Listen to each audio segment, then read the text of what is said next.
What's up, guys? I just want to let you know that I came to a realization of something. I want to follow myself, I want to actually believe in myself. I know what's right for me. I don't need drugs.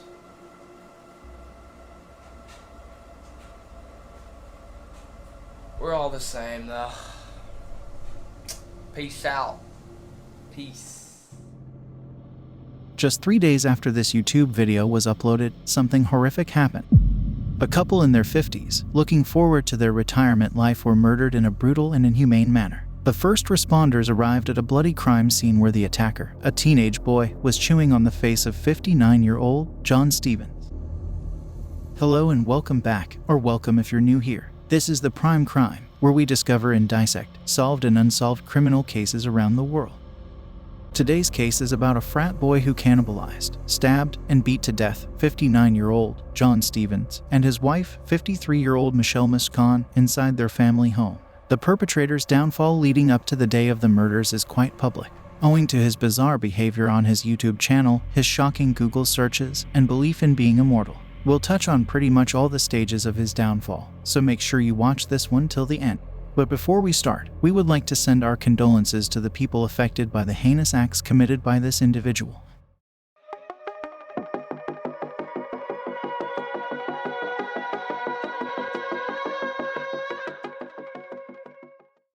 John Joseph Stevens III and his wife, Michelle Karen Miscon, were a recently retired couple, looking forward to spending the next phase of their lives in peace. The couple had been married for 20 years and were known to be incredibly in love with each other. They lived in their Martin County home in Florida and were popular in the neighborhood for their friendly and hospitable nature. The couple had converted their garage into a living room, with a couch and a TV open to all. They would often call friends and family over for a beer and just to hang out. One warm evening, on August 15th, Michelle was in her garage watching TV while John was out walking the family dog. Never in their wildest dreams would they have imagined the tragedy that was running toward them. Across town, in a posh area of Palm Beach County, Florida, a 19-year-old had been taking classes at Florida State University and was on a fast track to becoming a doctor. Nicknamed Happy Boy, Austin Harrouff was truly a gentle giant. Standing over 6 feet tall and an active football player since high school, Austin developed a keen interest in bodybuilding as he was growing up. He had a YouTube channel where he would often post random videos as well as health and fitness content. However, there was something eerie about his one particular video, but we'll circle back to that later in the case. Austin is described as someone with a zeal for helping people, the more the merrier. When it came to career paths, Austin knew he wanted to become a doctor, a profession heavily based on caregiving. Austin's parents, Wade and Mina Harrouff, were extremely proud of him for completing his first year of school with flying colors. Wade and Mina were divorced but lived close by for the sake of their kids, and they had done a very good job of co-parenting Austin, as was evident by his impeccable academic records. While Austin was gentle by nature, lately, things were getting strange for him. He secretly confided in a journal about lacking social acceptance, which was in sharp contrast to his social media presence on YouTube, built around bodybuilding. He had started taking a wide variety of drugs in college, like acid, mushrooms, and even illegally consuming a prescription drug for attention deficit disorder. He also tried a range of hallucinogenic drugs like MDMA, which is kind of like a cross between a stimulant and a hallucinogen. Privately struggling with depressive thoughts, Austin documented them in his journal. And by the end of the school year, his internet search history was riddled with questions like, how to deal with obsessive thoughts, and do I need to sleep, and what happens if you don't? Or, I think I am crazy, what do I do? If only a friend or a family member had observed Austin's state of mind in the months leading up to the tragedy, things could have ended a lot differently for everyone involved. In the summer of 2016, he returned home in a state of paranoia, and this is when Austin Harrouff's real and rapid downfall began. He moved his bed to the garage of the home and told his family he was being haunted by demons. Unfortunately, the family didn't see this as a red flag. They thought he would snap out of it. However, the concerns started mounting up when Austin started parading around the house all night, claiming he was keeping them safe as the house was full of demons. Soon, everyone started locking their bedroom doors at night so Austin would stop bothering them. Yet nobody thought to get him medical attention. They blamed his bizarre behavior on drugs, and when they confronted Austin, he confessed to having been taking various psychedelic stimulants. From that point onward, this became the family's usual reasoning for every odd behavior. Towards the end of summer, with his family's support, Austin was completely off every drug. However, despite being drug-free, he was still very much unhinged. Wade and Mina Harrouff finally decided to utilize the Baker Act. It is when someone suspected of mental illness can be detained for up to 72 hours while undergoing psychiatric evaluations to determine whether they can be a danger to themselves and others. But before the Baker Law could ever be put into action, Austin did something that would forever change his life. In the early morning hours of August 15, 2016, Austin unexpectedly showed up at one of his childhood best friend's door. When the friend answered, he just had one question. "What year was I born?" As confused as he was, he answered, 1996. And Austin's face remained just as cold and expressionless as he turned around and left. Naturally, the friend was worried, so he called him back and convinced Austin to spend the day together. The duo decided to go to the beach with a few friends, including Austin's sister. However, on their way to the beach, Austin excused himself from the group and left to get something from his house. He came back and rejoined his friends, this time dressed in a large football jersey, long sweatpants, 2 wristwatches, and sunglasses. His attire was not beach appropriate at all, so his friends laughed and joked about his appearance a little bit. However, Austin did not take this friendly banter lightly. He snapped right back and said, "If you tell me I'm crazy, I will kill you." Something in Austin was changing, and it was changing fast. The friends immediately backed off and his sister tried to calm him down. Out of nowhere, Austin told his sister, "I am actually a half-horse and I am immortal." She was completely taken aback by this and suggested he should seek therapy. And to her surprise, Austin actually agreed with her. The group stayed out at the beach for the next few hours before Austin, his childhood friend, and his sister left for Duffy's, a popular restaurant in town where Austin's father, Wade Harrouff, was waiting with his girlfriend. On this walk to the Duffy's, Austin decided to test his immortality by walking directly into the traffic. Fortunately, his sister acted quickly and pulled him back to the sidewalk. She pushed him all the way to the restaurant, making sure he didn't run off again.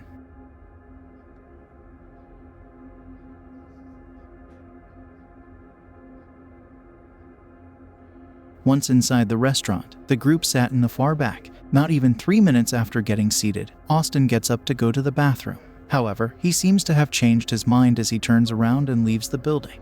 After just a minute, he re-enters the restaurant and makes his way back to the booth.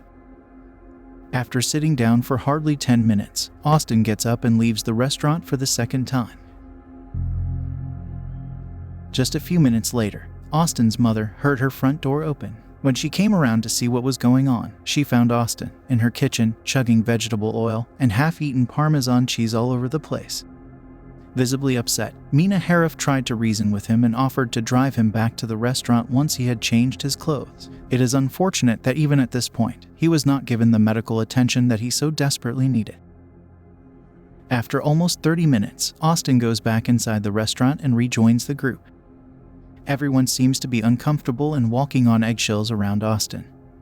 But his father appears wary. It is believed that Wade Harrouff said, "What the hell is wrong with you?" To which Austin responded very aggressively. He pushed his father's face back against the seat and then gets up and walks out of the restaurant a third time.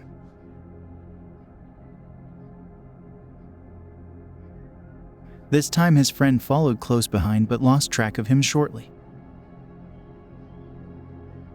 By now, they were afraid of his hostile behavior and believed he might harm himself or somebody else. So, Mina Harrouff called the police. Yes, I don't know how to do this. My son, he's kind of taken off, and I'm concerned about his own safety. How old is he? Acting a little strange. 19. What do you mean acting strange? It seems like he's a little delusional. And he was out to dinner with his dad today, and he took off. He was with his sister, and he says he feels immortal. And do you know if he's been taking any drugs or anything like that? I've asked, and nothing recent. He has no ID on him. His no phone. We'll say I think the only thing he has on him is a pocket knife switchblade. And your name, ma'am? Mina Harrouff. I mean, his friends. I'm calling all his friends, and they're like, he's changed. 4 miles away from all this mayhem, Michelle Miscon was chilling on her garage couch, watching TV, waiting for her husband to return from walking the dog. Jeff, her neighbor, waved goodnight as he went to bed early that night. Later in the evening, Jeff was unpleasantly woken up by blood-curdling screams coming from across the street. He looked over from his window and saw a man beating his neighbor Michelle. As she cried for help, Jeff quickly ran out and jumped into the scuffle, trying to get Austin off of Michelle. There, he was standing her and basically standing over the top of her at the time. That's when I got to be right there. He turned and looked at me and said, "You want no part of this, you want no part of me," one of the two. And then from his right hand swung, and I was standing kind of like this, and whether I went to block or whatever, that's when he called me there the first time. Before Jeff could assess the situation, he realized that he's been stabbed multiple times. Unable to stop this determined attacker, Jeff makes a break for it, runs back to his house, and quickly dials 911. Police and medical. Young man beating up a woman across the street. Are either of them injured? Can you tell from where you are? Yes, there's a girl laying on the ground. He beat her up. I ran over there. I'm bleeding profusely here at the moment. Okay. I don't know what happened. Can you tell if she's conscious? No, it does not appear so, no. When the sheriff arrived at the scene, a little after 9 p.m., he was horrified by what was unfolding right in front of him. A young boy was sitting on top of an elder man, his arms and legs locked tight in place, and his right hand fish-hooking 59-year-old John Stevens' face. Before the responders could even comprehend the situation, they realized that Austin isn't just assaulting John, he was chewing his face. Did you see the suspect biting him at any time? Yes. The suspect, when I got here, like I said, was in a full grapple, and the suspect had his neck and head right here on the victim's neck, and he was chewing on his cheek, and I seen big rips in his. He stripped and chewed the flesh off of his cheek as the victim begged for help. I kicked the male probably about 6 or 7 times in the head, not boot kick, but stomps on his head, trying to get his head off. The sheriff did everything in his power to kick Austin away from John, but he was unfazed. Austin seemed to have no idea that he was surrounded by armed police officers. He was solely focused on biting John's face. When he wouldn't let go, the officer proceeded to tase him. But even after 10 seconds, Austin wouldn't budge. The strength Austin displayed was almost inhuman. As he continued biting chunks of John's face, the sheriff yelled, "Release the dog." Had him, the dog pointed, he said, "I'm going to release the dog." We're all yelling, "Get off of him, get off of him."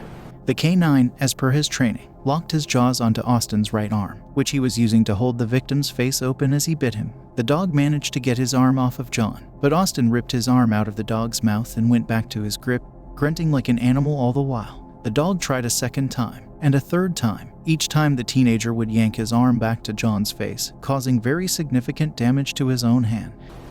I was here, K-9 pulled off, I came in again, I gave him 3 or 4 more boot kicks to the head. At the same time, I pulled out my handcuffs. 1 more boot to the head. His head came off of his shoulder, and I was able to stop him now, where he banged his head against the concrete and stunned him. At that point, his arm came out, and I knew it got stunned. I smacked the cuff on his hand, grabbed it, and I yanked him and pulled him to here. After multiple attempts, the officer was finally able to time himself, and as soon as the dog pulled Austin's arm, he clasped a handcuff on his hand and dragged him away.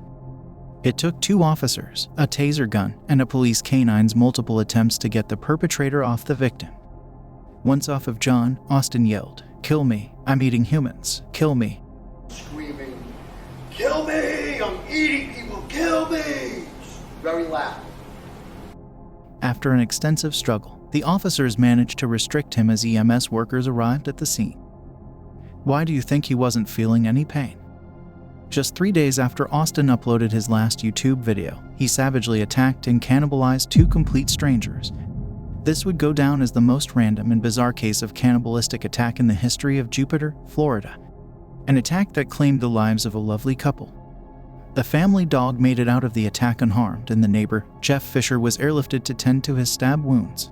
Once restrained, Austin became unresponsive and was rushed to a hospital, where it was determined that he was in multiple organ failure due to ingesting something toxic.